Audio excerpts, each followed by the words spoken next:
নমস্কার। সন্ধ্যের আড্ডার বিশেষ নিবেদন অলৌকিকে আপনাদের সকলকে স্বাগত জানাই। আজকে আপনাদের জন্য বনবিথী পাত্রর লেখা বাদল ঝরা রাতে। বনবিথী পাত্র জন্ম ৬ই নভেম্বর। স্কুল জীবনের শুরু কলকাতাতে হলেও পরবর্তী শিক্ষা এবং বড় হওয়া পূর্ব বর্ধমান জেলার কাটোয়াতে। প্রথাগত শিক্ষা অনুযায়ী বিজ্ঞানের ছাত্রী হলেও সাহিত্যের প্রতি আকর্ষণ ছোট থেকেই। লেখালেখির শুরু সেই শৈশবে। প্রথম গল্প প্রকাশিত হয় শুকতারা পত্রিকায়। তবে বহু বছর নানা কারণে লেখার জগৎ থেকে সম্পূর্ণ বিচ্ছিন্ন থাকার পর নতুন করে লেখা শুরু করেন 2018-তে। মানুষের মনের কথা, মানুষের জীবন কথা লিখতেই ভালোবেসেন লেখিকা। আজকের গল্পে আওয়াজ দেওয়ার জন্য ঈশানীকে অসংখ্য ধন্যবাদ। তাহলে শুরু হতে চলেছে আজকের গল্প। মেঘটা সেই সন্ধ্যে থেকেই করেছিল কেমন একটা গুমসানি ভাব চারিদিকে। অবশেষে বৃষ্টিটা নামল, বেশ বড় বড় ফোঁটা। টেবিলে কিছু দরকারি কাগজপত্র নিয়ে বসেছিল সৌমেন। ঘাড় ঘুরিয়ে দেওয়াল ঘড়িতে সময়টা দেখে 10টা 44। 9টা 22-এর ট্রেনটায় ফেরার কথা ছিল দোয়েলের। ওটাই শেষ ট্রেন। এরপর শিলিগুড়ি থেকে ফেরার শেষ ট্রেন। তা সে ট্রেনও তো বহুক্ষণ চলে গেছে। এরপর ফিরতে গেলে ট্রেকার ভাড়া করে ফিরতে হয়। সন্ধ্যের পর আবার ট্রেকার নিয়ে কেউ এদিকে আসতে চায় না। না, আর ধৈর্য ধরতে পারছে না সৌমেন। সেই সন্ধ্যে থেকে দোয়েলের মোবাইলের সমানে চেষ্টা করে যাচ্ছে। প্রতিবার সেই এক উত্তর, নট রিচেবল। কি যে হলো কিছুই বুঝতে পারছে না। কি করবে সিদ্ধান্তটুকুও নিতে পারছে না সৌমেন। প্রত্যেকই মোবাইলটাতেও চার্জ শেষ হয়ে গেল। মোবাইলটা চার্জে বসাতে গিয়ে খেয়াল করে রজনীগন্ধার ফুল কটা টেবিলেই পড়ে আছে। দোয়েল রজনীগন্ধা ভালোবাসে বলে একজনকে দিয়ে শহর থেকে আনিয়েছিল। স্কুল থেকে ফেরার সময় নিয়ে এসেছিল সৌমেন, কিন্তু স্কুল থেকে ফিরতেই দেখে দরজায় তালা। ফোন করতে যাবে, তখনই একটা বাচ্চা ছেলে এসে চাবিটা দিয়ে যায় সৌমেনের হাতে। কিছু জিজ্ঞেস করার আগেই ছুটে পালায় ছেলেটা। মাস্টারমশাই বলে নাকি ওদের সঙ্গে ঠিকমতো মিশতে পারে না বলে কে জানে। সৌমেনের সঙ্গে এখানকার মানুষজনের তেমন সখ্যতা নেই, অথচ মাত্র 2 বছরেই দোয়েলের সঙ্গে সবার মেলামেশা আছে। এখানকার বেশিরভাগ মানুষই নিচু শ্রেণীর, কাছাকাছি চা বাগানগুলোতে খেটে খাওয়া মানুষ। শিক্ষা বা সভ্যতার আলো এখানে এখনো সেভাবে এসে পৌঁছায়নি। কপাল দোষে এখানকার প্রাইমারি স্কুলে 7 বছর চাকরি করেছে সৌমেন। বাপ মা মরা, আত্মীয় স্বজনের দয়াতে বড় হয়ে ওঠা সৌমেনের অবশ্য তেমন কোনো অসুবিধা হয় না এখানে। একলা নিরিবিলিতে দিব্য ছিল। কিন্তু শহরে বড় হওয়া মা বাবার আদরের মেয়ে দোয়েল এখানে এসে থাকতে পারবে ভাবতেও পারেনি সৌমেন। শুধু থাকাই নয়, এখানকার মানুষগুলোর সঙ্গে এমনভাবে মিশে গেছে যে এরা তো শহরের দিদিমণি বলতে অজ্ঞান। তালা খুলে বাড়ি ঢোকে সৌমেন। বাড়ি বলতে টিনের চালের 2 কামরার একটু মাথা গোঁজার ঠাঁই। এখানে বাড়ি ভাড়া পাওয়ার মতো বাড়িই নেই। এইটুকু যে পেয়েছে সেই অনেক। ঘরে ঢুকে দেখেছিল টেবিলের খাবার জল সব ঢাকা দেওয়া আছে। খিদেও পেয়েছিল বেশ। খেয়ে নিয়ে দোয়েলকে ফোন করেছিল সৌমেন। মঙ্গলুর বউকে নিয়ে শিলিগুড়ি গেছে ডাক্তার দেখাতে। খুব ভিড় ডাক্তারখানায়।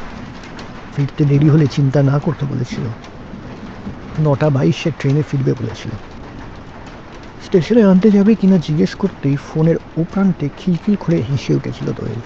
তোমার বউকে ভূতেও ছবে না মশাই। কিছুদিন আগে দোয়েলের মুখেই শুনেছিল মঙ্গলুর বউটা নাকি খুব অসুস্থ। দিন দিন কেমন যেন দুর্বল হয়ে পড়ছে। অথচ এখানকার মানুষজনের ধারণা ওকে চিনে ধরেছে। কিছুদিন আগে চা বাগানের এক বুড়ি শ্রমিক পাহাড়ের খাদে পড়ে মারা গেছে। সেই বুড়ি নাকি এসে চেপেছে মঙ্গলুর বউয়ের ঘাড়ে। ওঝা তাবিজ কবজ ঝাড়ফুঁক চলছে পুরো দমে। আর বউটা সুস্থ হওয়ার বদলে আরও নেতিয়ে পড়ছে দিন দিনে। এখনকার দিনেও এইসব বিশ্বাসের কথা শুনে বেশ লম্বা চওড়া 2-4টে কথা বলেছিল সৌমেন। তারপর ভুলেই গিয়েছিল ব্যাপারটা। দোয়েল ভুলেনি। এতগুলো মানুষের অন্ধবিশ্বাসের বিরুদ্ধে গিয়েও বউটাকে শহরে ডাক্তার দেখাতে নিয়ে গেছে। সত্যি দোয়েলের জন্য মাঝে মাঝে ভীষণ গর্ব হয় সৌমেনের। টেবিলে বসে এত চিন্তার মধ্যে এটা সেটা ভাবতে ভাবতে কখন যেন চোখটা এঁটে গেছিল সৌম্যের। এক্সপ্রেস একটা ট্রেন আসার আওয়াজে ঘুমটা দিয়েছে। স্টেশনটা খুব কাছে হওয়াতে ট্রেনের আসা যাওয়াটা ঘর থেকে দিব্যি বোঝা যায়। এক্সপ্রেস ট্রেন তো থামে না এই স্টেশন। আজ যেন থামলো মনে হচ্ছে ট্রেনটা। ঠিক তখনই ভীষণ যেন আলোর রেখা খেলে যায় সারা আকাশ জুড়ে। আর কি ভীষণ মেঘের আওয়াজ। দু হাতে কান চেপে ধরে সৌমেন। কারেন্টটা চলে গেল সঙ্গে সঙ্গে। কাছাকাছি কোথাও বাজ পড়ল নিশ্চয়ই। এক্সপ্রেস ট্রেনটা জোরে হুইসেল দিয়ে ছেড়ে যাচ্ছে স্টেশন থেকে। তবু হঠাৎ বুকের মধ্যেটা কেমন যেন করে উঠল সৌমেনের। সেদিন স্কুল থেকে এসেই দেখে মৈনাক দাঁড়িয়ে আছে বাড়ির সামনে। সৌমেনের ছোটবেলার বন্ধু। সেই প্রাইমারি স্কুল থেকে কলেজ অবধি একসঙ্গে পড়াশোনা শেষ করে চাকরি সূত্রে ছাড়াছাড়ি হয়ে গেল, বন্ধুত্বটুকু থেকেই গিয়েছিল। সাইকেল থেকে নেমেই মৈনাককে বুকে জড়িয়ে ধরেছিল সৌমেন। সারা সন্ধ্যে কত গল্প, কত আড্ডা দুজনে। সৌমেনের আগোছালো ঘরটাকে সুন্দর করে নিজে হাতে গুছিয়ে নিয়েছিল মৈনাক। দোয়েলের বাড়ির লোক সৌমেনের সঙ্গে সম্পর্কটা মেনে নিতে চায়নি। মিলিটারিতে চাকরি করা এক ছেলের সঙ্গে ওর বিয়ে ঠিক করেছিল। দোয়েল রাজি নয়। সৌমেনকে ছাড়া সে কাউকে বিয়ে করবে না। বাড়ি থেকে পালিয়ে আসবে দোয়েল কাল সকালে। নিউ জলপাইগুড়ি স্টেশনে সৌমেন ধরে নেবে ওকে। তারপর শুরু হবে দুজনের একসঙ্গে পথ চলা। এমন দিনে প্রিয় বন্ধুকে সঙ্গে পেয়ে মনে বেশ ভরসা পাচ্ছে সৌমেন। সন্ধ্যে থেকে কারেন্ট নেই, মোমবাতি আর কতক্ষণ চলে। তাই একটু তাড়াতাড়ি রাতের খাওয়া সেরে নিয়েছিল দুই বন্ধুতে। বাইরে বৃষ্টি পড়ছিল মুষলধারে। জানলার কাছে দাঁড়িয়েছিল মৈনাক। হঠাৎ কেমন যেন উদাস উদাস লাগছিল ওকে। নিজেই বলছিল, জানিস আমারও বিয়ের কথাবার্তা চলছে। একটু শুনে লাফিয়ে উঠল শুনে। আরে কোথায়, কবে, কার সঙ্গে? একসঙ্গে এক কথা প্রশ্ন। মৈনাক কেমন যেন নির্লিপ্ত ভয়ে বলল, কিন্তু বিয়েটা হবে না রে। কেন রে? কেমন একটা অদ্ভুত ভাবে সৌমেনের দিকে তাকিয়ে বলেছিল, ও তো তোকে ভালোবাসে। ব্যাপারটা বুঝে ওঠার আগেই এক ঝটকায় দরজা খুলে অন্ধকারে বৃষ্টির মধ্যেই বেরিয়ে পড়েছিল মৈনাক। কিছু না বুঝেই পিছন পিছন কোথায় যাচ্ছিস করে বেরিয়ে পড়েছিল সৌমেনও। উফ, এত জোরে হাঁটছে মৈনাক, কিছুতেই ধরতে পারছে না ওকে। দূর থেকেই বলে চলেছে, এখন কোনো ট্রেন নেই, স্টেশনে যাচ্ছিস কেন? তখনই রেল লাইনে একটা চোরালো আলো আর ট্রেনের আওয়াজ। এই স্টেশনে এক্সপ্রেস ট্রেন থামে না, কিন্তু সেদিন থেমেছিল। মৈনাক ট্রেনে উঠতেই ছেড়ে দিয়েছিল ট্রেনটা। চলন্ত ট্রেনের জানলা থেকে জোর গলায় বলেছিল, দোয়েলকে ভালো রাখিস। সেই রাতে কেন যে ওভাবে চলে গেল মৈনাক কিছুতেই বুঝতে পারেনি সৌমেন। তবে দোয়েলের বাড়ির লোক যে মৈনাকের সঙ্গে ওর বিয়ে ঠিক করেছিল সেটা পরিষ্কার। কিছুদিন পর এক বন্ধুর কাছে শুনেছিল মৈনাক তখন লাদাখে পোস্টিং ছিল। বিয়ের পাকা কথা বলতে নাকি বাড়ি এসেছিল। বাড়ি থেকে লাদাখে ফেরার পথে ট্রেন অ্যাক্সিডেন্টে মৈনাক নাকি মারা যায়।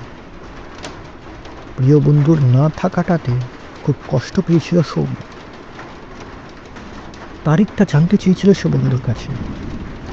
সঠিক বলতে পারেনি সে। পুরনো পেপারেও খুঁজে পেতে চেষ্টা করেছিল রেল অ্যাক্সিডেন্টের খবর। খুঁজেও পেয়েছিল 21শে জুলাই 2014 পেপারে। অলৌকিক ঘটনা বিশ্বাস করে না সৌমেন। পুরোটাই কাকতালীয় ভেবে উড়িয়ে দিয়েছিল। তবে দোয়েলকে কখনো বলেনি সেই রাতের কথা। আজ হঠাৎ কেমন যেন। দরজায় কড়া নাড়ার আওয়াজে চমকে ওঠে সৌমেন। এখন কে ডাকছে? বাইরে দোয়েলের গলা পেয়ে তাড়াতাড়ি দরজা খুলে দেয়। পুরো ভিজে গেছে। ঘরে ঢুকতে ঢুকতেই বলে চলছে, মাহুর বউটাকে ওদের ঘরে দিয়ে এলাম একেবারে।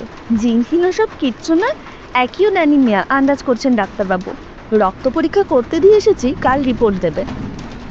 একটু রাগ রাগ করেই জানতে চায় সৌমেন, এত রাতে এলে কি করে? অধৈর্য হয়ে জিজ্ঞেস করে সৌমেন।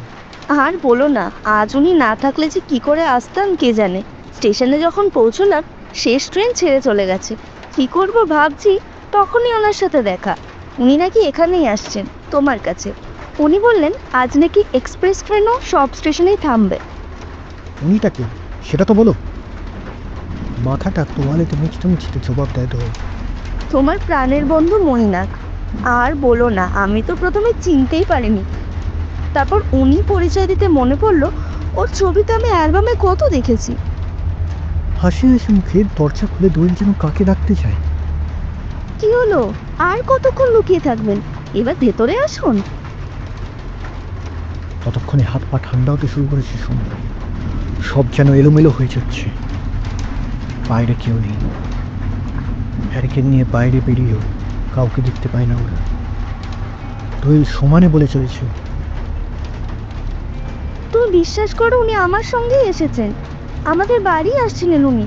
কত গল্প করলেন তোমাদের ছোটবেলার, যে গল্পগুলো আমি তোমার মুখে কতবার শুনেছি। আচ্ছা, আমি মিথ্যে কেন বলবো বলো তো? তোমার বিশ্বাস না হলে তুমি মাংলুর বউকে জিজ্ঞেস করো না সকালে। দরজাটা বন্ধ করে দোয়েলকে টেনে ঘরে ঢুকিয়ে নেয় সৌমেন। দোয়েল যে মিথ্যে বলছে না বেশ বুঝতে পারছে সে। কেমন যেন ভয় ভয় করছে তার। এমনটা তো আগে কখনো হয়নি। দু হাতে শক্ত করে বুকে জড়িয়ে ধরে দোয়েলকে। আর কোথাও একা যেতে দেবে না দোয়েলকে। টিউবের আলোয় চোখের টেবিলে রাখা ডিজিটাল ডেট ক্যালেন্ডারটায় জলজল করছে 21শে জুনের তারিখটা।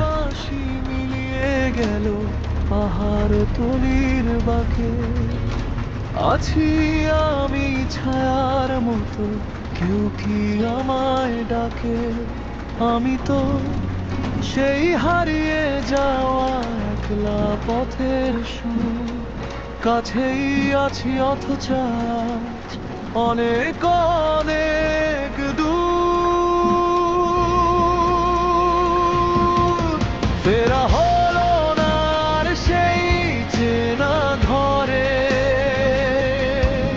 প্রদীপ জ্বলে একা কারো স্মৃতির তরে।